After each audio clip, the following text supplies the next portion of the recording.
Selamat pagi, salam sejahtera untuk kita semuanya. Assalamualaikum warahmatullahi wabarakatuh. Saudara-saudara, kita lanjutkan materi kita tentang kriptografi ya. Seperti biasa ya kan, kita menggunakan slide-nya dari Christoph Parr dan Jan Pels ya, yang memiliki suatu menghasilkan karya yang sangat bagus sekali ya, buku mengenai understanding kriptografi. Eh, Semoga nanti insya Allah nanti kita beli nih buku ini ya, untuk kita bisa gunakan bersama-sama. Saudara-saudara, di dalam masalah kita itu menerapkan algoritma RSA yang 2 minggu lalu kita bahas ya, itu ada permasalahan memang mendukung ya, algoritma RSA itu bisa mendukung kepada security ya, bisa memiliki keuntungan dalam hal security. Tapi di lain pihak juga betul kriptografi atau sebagai coding ya, sebagai decode and sebagai encoding dan decoding itu kan membutuhkan yang namanya processing time ya, waktu pemrosesan. Nah, waktu pemrosesan ini jadi masalah jika komputernya itu tidak mendukung ya. Komputer itu tidak kemampuannya tidak sebagai resource dalam hal microprosesor atau prosesor dan juga memori tidak mendukung ya. Aman, secure ya, performanya bagus ya, tapi tidak mendukung kepada kemampuan resource komputer. Nah, ini jadi masalah juga ya. Jadi memang itu trade off ya, pertimbangan-pertimbangan ya, bagaimana kita menerapkan suatu metode ya, metode untuk coding dan decoding. Nah, untuk mengatasi hal tadi itu tanpa mengurangi itu keunggulan dari sisi security ya, maka ditemukanlah yang namanya algoritma yang bernama SEC ya. Algoritma SEC ini adalah elliptic curve ya, elliptic curve computing ya. Elliptic curve computing ini merupakan suatu algoritma yang dirancang ya kan untuk betul melakukan fungsi seperti RSA algoritma yang kemarin saya terangkan. Itu mencari cara yang lebih efisien. Ya, berdasarkan apa? Berdasarkan distribusi daripada grafik eliptik ya. Grafik eliptik itu kalau Anda pernah belajar matematika ya, dulu waktu Anda menggambar persamaan linear ya, Y sama dengan X ya, Y sama dengan X itu ya kan, itu linear ya. Jadi Anda plotting grafik Y sama dengan X itu linear ya. Tapi kalau misalkan itu dikuadratkan ya, dikuadratkan X-nya gitu kan, maka ketemulah itu grafik yang tidak linear ya, tidak lurus ya. Jadi kita bisa membuat satu persamaan matematis ya kan, seperti yang kita lihat ini saudara ya. Kita lihat di sebelah kanan ini ya, itu adalah ada grafik yang eliptik ya, elliptic curve, kurva eliptik ya. Jadi grafik kurva eliptik ini nanti menjadi suatu acuan bagaimana kita nanti membangkitkan kode secret key ya, kode secret key yang nanti akan digunakan di dalam itu kriptografi ya. Karena waktu kita menggunakan menggunakan RSA dan juga discrete algorithm itu kan kita itu komputer itu harus membangkitkan bilangan random ya, bilangan random yang akan nanti mencari itu sisa bilangan primanya ya.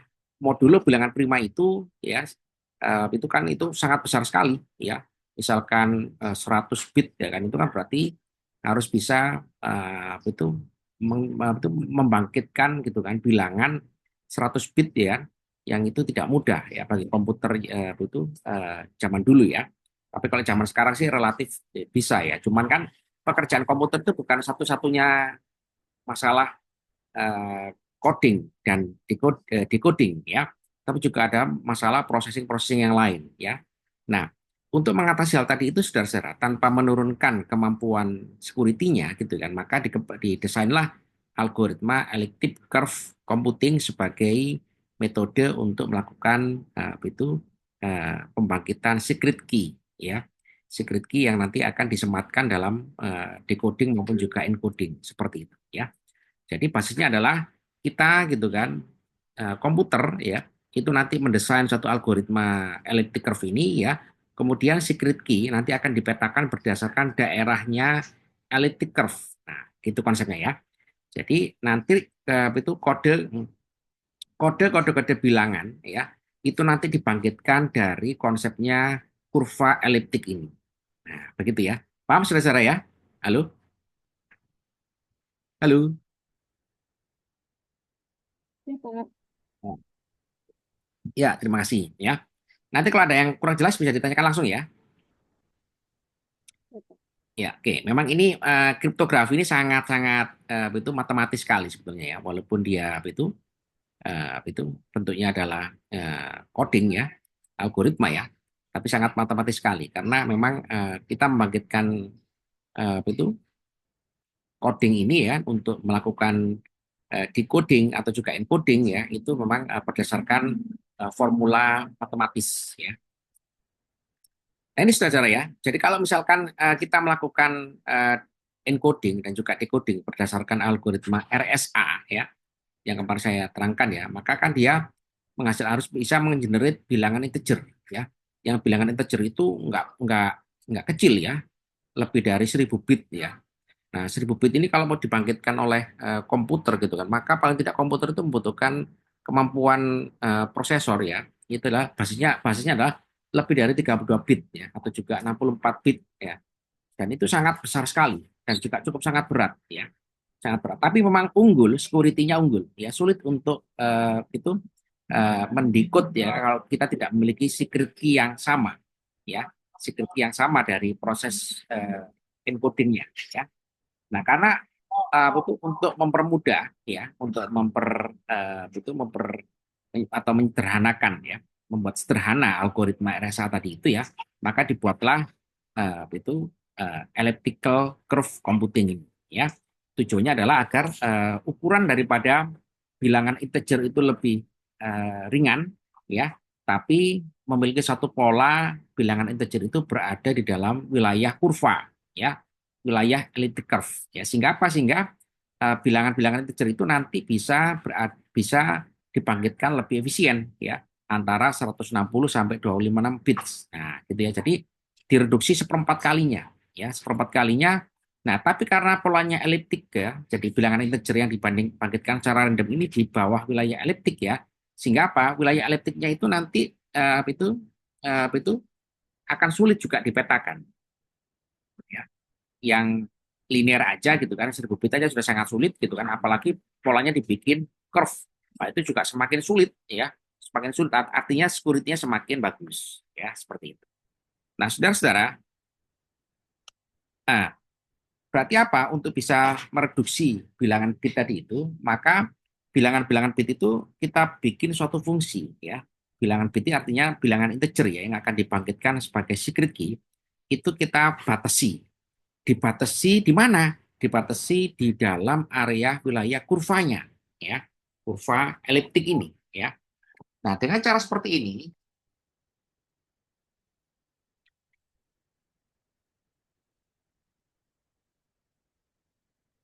dengan cara seperti ini, saudara-saudara, maka kita memiliki opsi-opsi, ya, opsi-opsi random, ya, untuk membangkitkan bilangan random, bilangan integer ini di dalam area wilayah kurva, ya, sehingga komputer akan memiliki pekerjaan yang ringan, ya, pekerjaan ringan karena dia bisa membangkitkan bilangan random dari wilayah yang terbatas.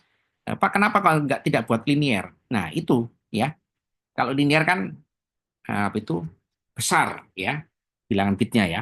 Tapi kalau dibikin di dalam satu area tertentu ya, yang kurva bentuknya, yang kurva itu kan kemungkinan wilayah, misalkan sebagai contoh ya, ini ada kurva gambar kurva ya.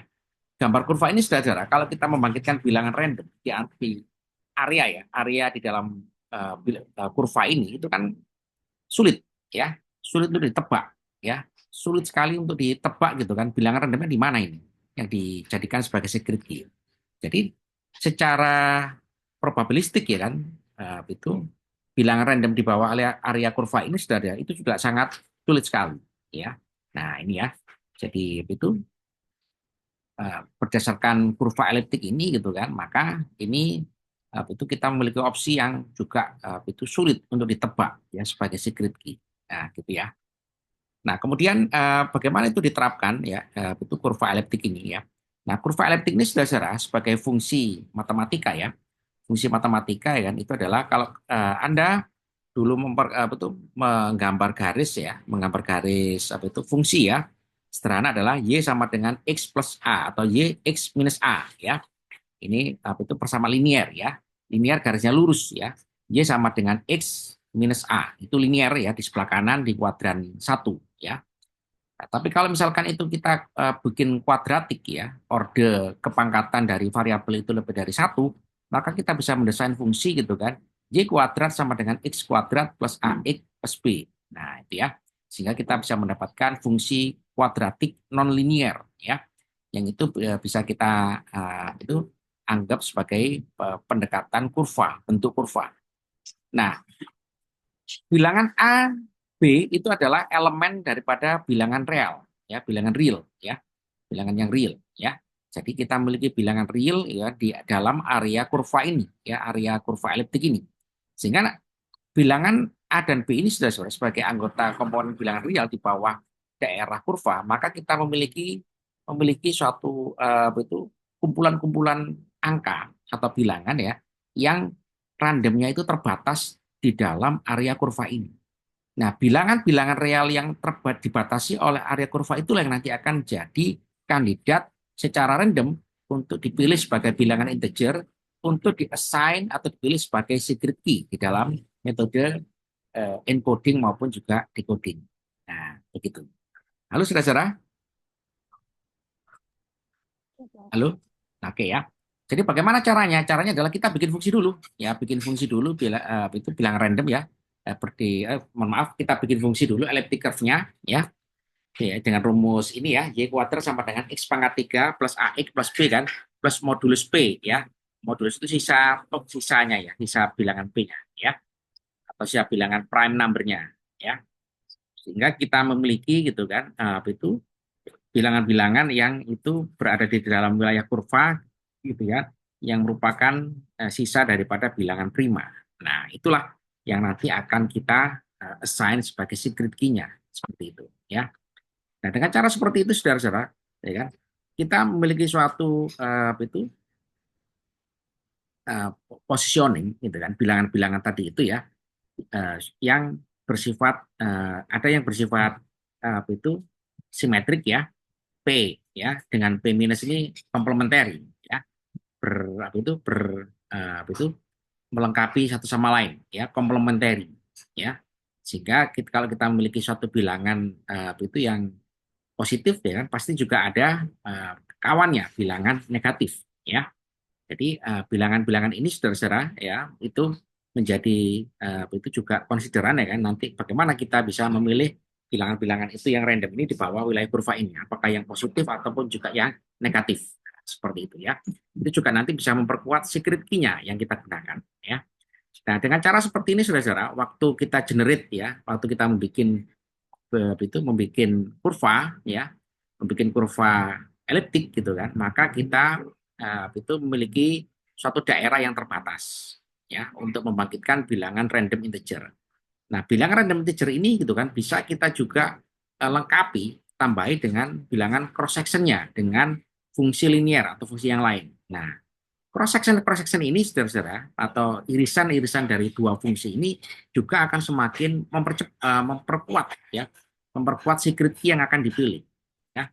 Karena ini orang pertama kali menemukan algoritma ini sangat cukup cerdik ya. Kenapa kok bentuknya eliptik? Kenapa nggak bulat ya? Kenapa nggak bulat ya? Karena kurva eliptik ini saudara-saudara sulit sebagai contoh ya, itu adalah sulit untuk ditebak. Fungsinya apa? Fungsi Y kuadrat sama dengan AX pangkat 3 tambah BX tambah C ya. Itu sangat sulit untuk ditebak. Fungsinya aja udah sangat sulit ditebak gitu kan. Tambahnya dengan fungsi kedua sebagai cross sectionnya. Ya, jadi dalam algoritma ECC ini kan elliptic curve computing ini kan, ya kan, itu untuk memecahkan secret key kan, itu pertama kali adalah harus bisa menebak fungsi kurvanya, ya. Fungsi kurvanya sudah sulit ditebak, ya, apalagi sampai bilangan integer yang akan dipilih itu juga sudah kesulitan tersendiri, ya. Sehingga apa, saudara-saudara? Sehingga ini juga bisa dapat meningkatkan kemampuan security dalam menebak secret key yang digunakan dalam encoding atau juga decoding. Ini sebagai salah satu contoh perhitungan, bagaimana itu fungsi eliptik ya kan, Y kuadrat sama dengan X pangkat 3 ya, tambah 2X tambah 2, ya, modulus 17, ya, modulus apa itu, kecuali bilangan prima 17 pada titik 51. Maka bisa kita hitung ya dengan rumus tadi itu ya, maka 2P tambah P plus P ya, 5 itu cross section tadi ya. Cross section tadi itu berada pada titik P ya. Titik P-nya adalah 5,1 gitu kan. Maka kita bisa menghitung ya. 2P kan kita sama dengan 2 kali koordinat 5 titik situ gitu kan. X3 Y3 ya. Sehingga kita bisa menghitung gitu kan. S ya sama dengan 3x1 kuadrat ya ditambah A ditambah 2y1 ya. Kalau kita hitung kita selesaikan ya kan dengan modulus P-nya ada 17 ya kan. Maka ketemu ya kan itu hasil akhirnya adalah 13 modulus 17. Nah, gitu ya. Sehingga X3-nya adalah ya kan X3 ini adalah sebagai kandidat bilangan apa itu integernya ya adalah yang nanti assign ke Y3 adalah S kuadrat dikurangi X1, X2 ya kan sama dengan 13 kuadrat ya. Kurangi 5 kan 159 kan, maka ketemulah 6 ya. Modulusnya 17 ya. Jadi pasangannya adalah X3 Y3. Nah, ini ya. Jadi metode kita itu mau tujuannya adalah mencari titik di kurva ya. Titik di kurva yang nanti menjadi bilangan yang akan kita bangkitkan sebagai secret key. Ketemulah bilangan 6,3 ya. Jadi dengan inputan bilangan P 5,1 ya 5,1 artinya X-nya 5, Y-nya 1 ya kan. Itu kita ketemu secret key-nya adalah 63. Nah, ini ya. Ini agak sulit sedikit ya karena ini matematika ya, tapi ini nanti kan bentuknya algoritma ya, tinggal input, tinggal menghasilkan output bilangan integer sebagai secret key. Nah, dengan cara perhitungan ini saudara-saudara semakin efisien ya. Semakin efisien ya. Kenapa? Karena kuncinya adalah pada fungsi elliptical ini ya. Selama fungsi elliptical ini nggak ada yang tahu ya, maka kita sudah memiliki security sendiri. Ditambah dengan apa itu kita menentukan di titik mana di kurva itu ya yang akan menjadi inputan secret key. Ya, ini juga kesulitan tersendiri. Hasilnya adalah sudah dengan rumusnya ketemulah 6,3. Gitu ya. Halo saudara? Halo? Ya, Pak. Halo? Ini agak sulit ya. Agak sulit memahami ini ya. Karena ini matematika ya. Tapi nggak apa-apa ya nanti karena Anda itu ini ya itu nanti kita cari softwarenya ya. Kita cari software untuk mensimulasikan ini ya. Ini prinsip kerjanya dulu aja ya. Jadi prinsip kerja daripada kurva elliptic curve ini saudara ya kan itu memiliki suatu keunggulan ya, keunggulan yang relatif lebih cepat, lebih efisien ya dalam membangkitkan bilangan integer sebagai secret key karena dia berbasis kepada. Halo saudara, halo, halo. Halo, Pak. Terputus tadi ya,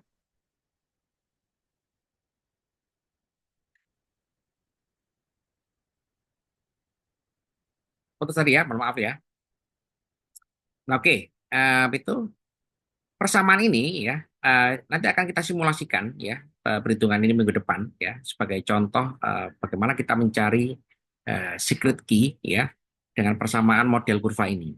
Bisa saudara ya kira-kira minggu depan?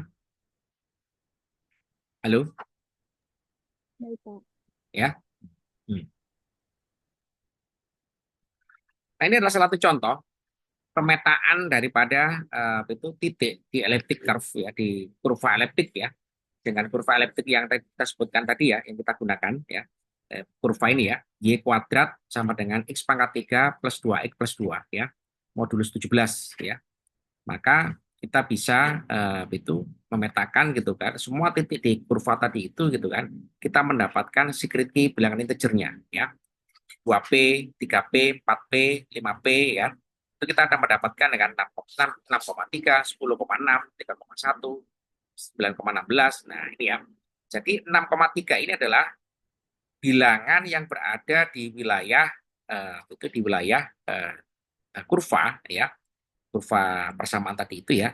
yang terpetakan karena kita assign P, ya. Kita assign P gitu kan, itu sebagai titik 5,1, 2P, 3P, 4P, nah gitu ya. Jadi 2P ini adalah inputan. Kita inputan dari secret key ya misalkan ya. Sehingga kita bisa membuat bilangan-bilangan random ya. Bilangan-bilangan random secara sistematis dengan persamaan kurva, irisan kurva tadi itu ya. Irisan kurva dengan persamaan linear. Nah, 5,1 tadi itu ya. Begitu sudah cara? Halo? Halo? Ya, Pak. Hmm. Nah, dengan cara seperti itu saudara, maka kita bisa memiliki gitu kan kemungkinan-kemungkinan berapa jumlah titik di dalam kurva tadi itu ya. Jadi kalau misalkan kurvanya adalah ini ya, kurva eliptik ya, maka kita bisa memetakan berapa jumlah titik-titik yang bisa kita yang bisa kita assign sebagai bilangan bilangan itu integer ya. Kalau kita petakan semua dengan rumusan HC teorem ini atau teorema HC ya, maka bisa kita dekati sebagai P plus 1 minus 2 kan akar P ya. Kurang dari kurang dari P plus 1 plus 2 akar kuadrat P ya. Dengan catatan gitu kan, jumlah angka-angka di dalam wilayah kurva tadi itu kan dekat dengan bilangan prima ya.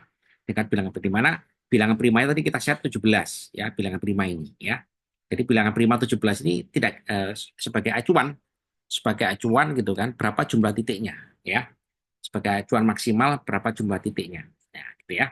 Sehingga kita bisa membangkitkan gitu kan kemungkinan-kemungkinan titik-titik di wilayah kurva tadi itu adalah 2 pangkat 1 poin. Nah, itu aja sudah sangat sangat besar sekali ya.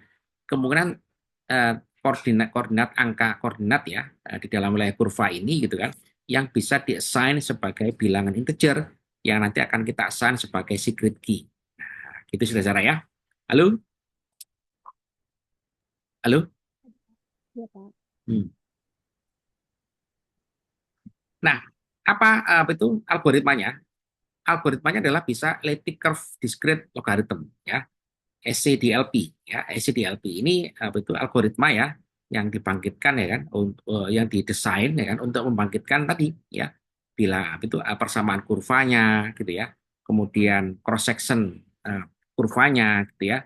Kemudian juga modulus yang kita tentukan ya. Modulus bilangan prima yang kita tentukan. Sehingga dengan algoritma ini nanti kita bisa mendapatkan secret key ya secara random gitu kan dari wilayah P yang kita tentukan tadi itu. Gitu ya. Itu dia saudara ya penjelasannya ya. Ini contoh daripada algoritmanya ya.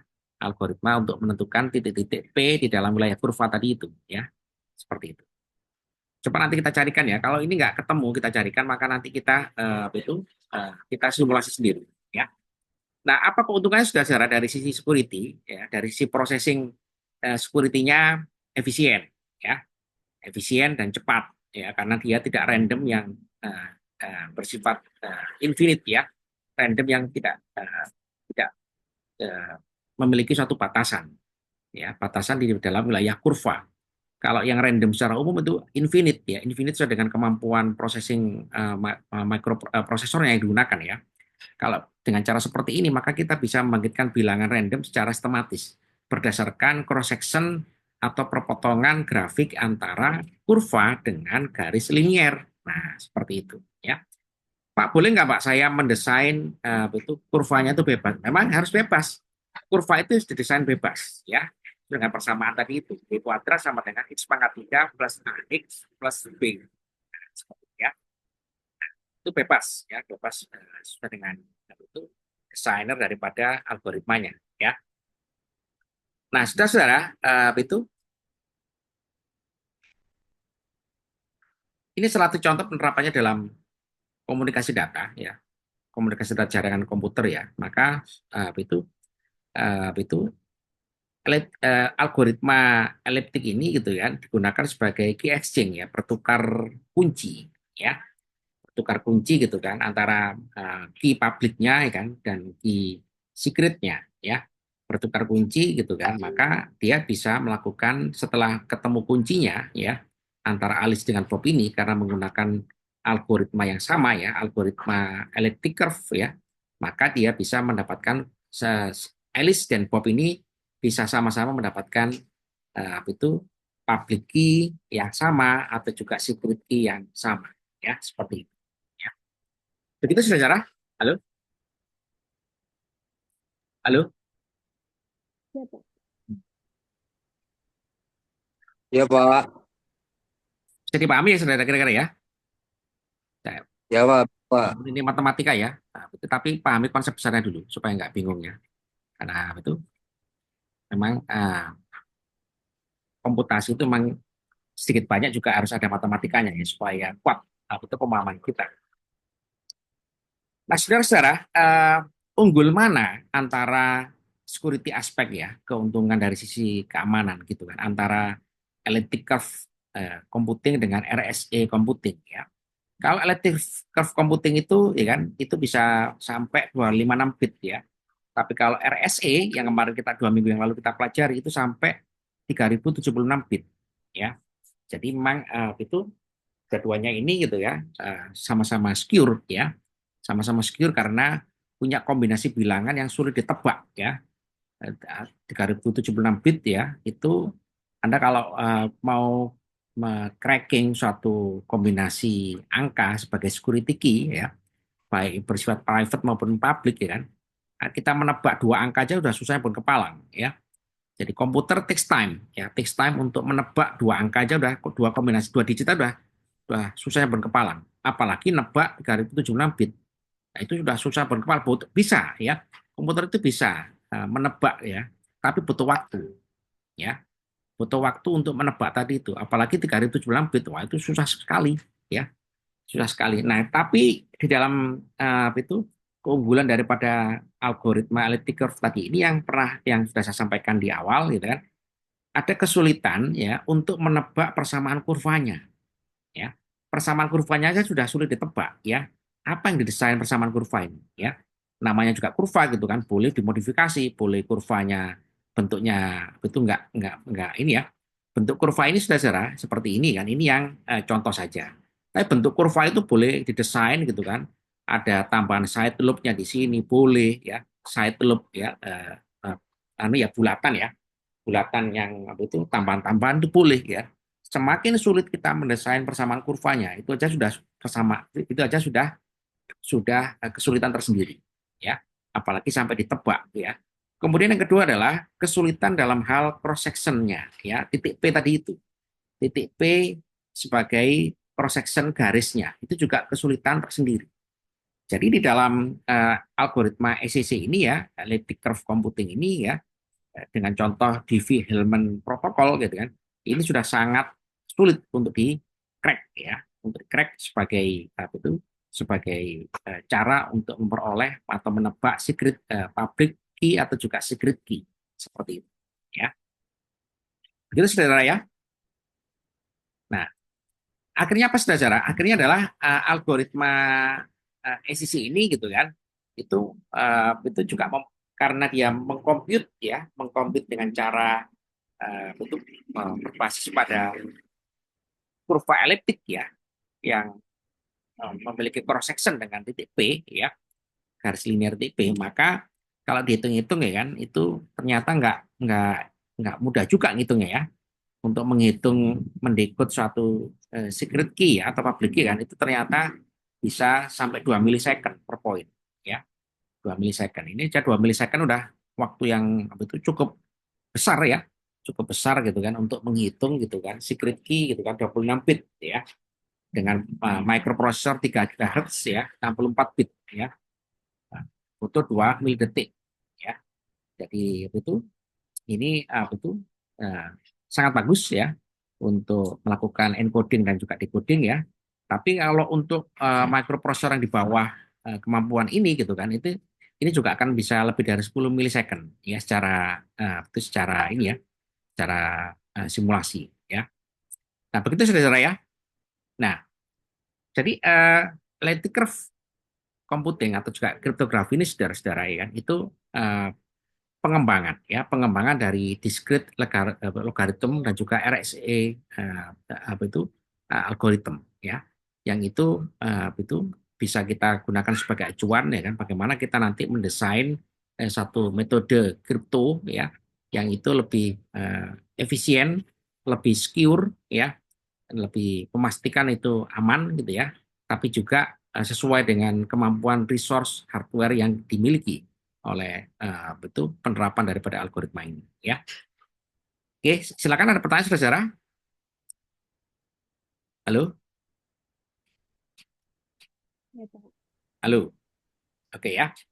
Jadi nanti ini apa itu bisa diterapkan juga ECC ini ya, sama dengan RSI juga ya, untuk signature ya, untuk sebagai penanda ya, sebagai penanda suatu data ya, juga digunakan sebagai ciphertext ya, dan apa itu otomatis juga bisa digunakan sebagai public key ya.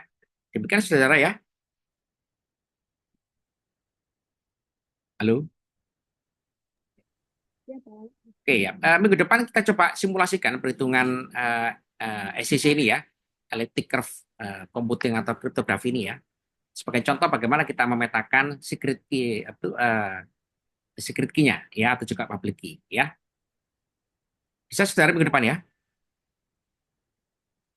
Bisa, Pak. Oke ya. Nanti saya carikan, coba kita pakai Excel ya. Coba kita simulasi dengan Excel aja paling mudah ya.